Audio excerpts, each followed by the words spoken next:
नमस्कार मित्रों, मैं आपका दोस्त कैलाश गौरने। आज हम बात करते हैं एक और क्रांतिकारी सेनानी वासुदेव बलवंत फड़के साहब की।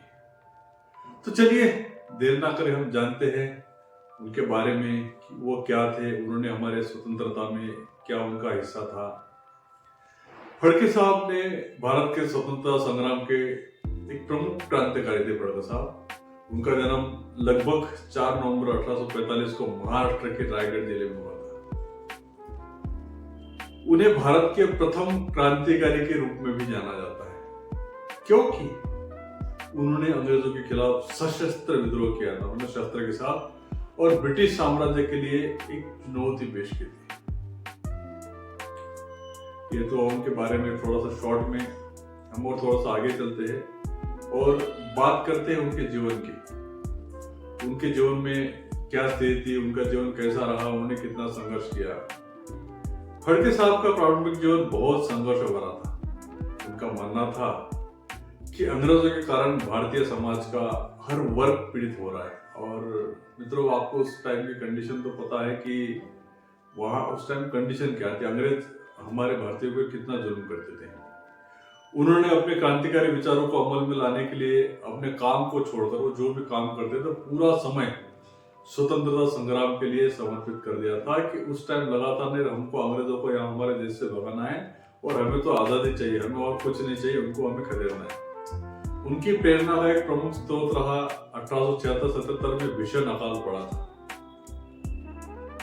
जिसने उन्हें अंग्रेजी शासन के खिलाफ हथियार उठाने पर मजबूर कर दिया। अकाल आपको पता है कि उस टाइम मतलब खाने के लाले पड़े थे, लोगों को खाना नहीं मिल रहा था, लोग भूखमरी आ गए थे, लोग भूख से मर रहे थे। बात करते संघर्ष और क्रांति की। वासुदेव फड़के साहब ने स्थानीय युवाओं का एक समूह बनाया और उन्हें संगठित कर कि गुरिल्ला युद्ध की रणनीति सिखाई। जो गुरिल्ला युद्ध और जो ये बोलते छत्रपति शिवाजी महाराज ने जो युद्ध किया था, उन्होंने महाराष्ट्र के आदिवासी क्षेत्रों में क्रांति की अलग जगाई और धन की व्यवस्था के लिए धनी अंग्रेज समर्थकों के खजाने पर धावा बोला। मतलब उस टाइम ऐसे ही था कि ये जो भी क्रांतिकारी हमारे थे, वो जो बड़े बड़े अमीर लोग थे जो अंग्रेजों का साथ रहते थे, उनका धन जो लूटते थे, उससे जो दो गोला बारूद परचेस करके उससे युद्ध करते थे। उनका उद्देश्य था कि इन धन राशियों से सेना खड़ी कर ब्रिटिश शासन को चुनौती दी जा सके।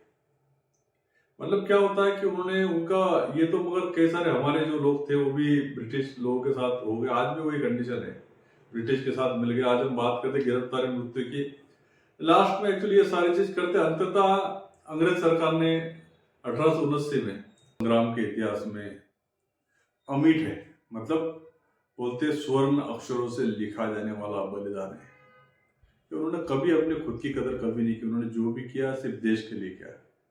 उनके संघर्ष और बलिदान ने अनेक युवाओं को प्रेरित किया, जिससे स्वतंत्रता आंदोलन की ज्वाला और भड़क उठी। और इसका मतलब निष्कर्ष क्या निकला, इसका निष्कर्ष भी हम आपको बताते हैं। फड़के साहब का जीवन साहस, त्याग, दृढ़ संकल्प का प्रतीक था। वे भारत के उन पहले क्रांतिकारियों में से एक थे जिन्होंने स्वतंत्रता का सपना देखा और उसे साकार करने का प्रयास किया। ऐसे थे हमारे स्वतंत्र वीर, वैसे हम सावरकर जी कहते हैं, सावरकर जो थे, साथ में बलवंत वासुदेव फड़के साहब के थे। शत शत नमन साहब, शत शत नमन, शत शत नमन।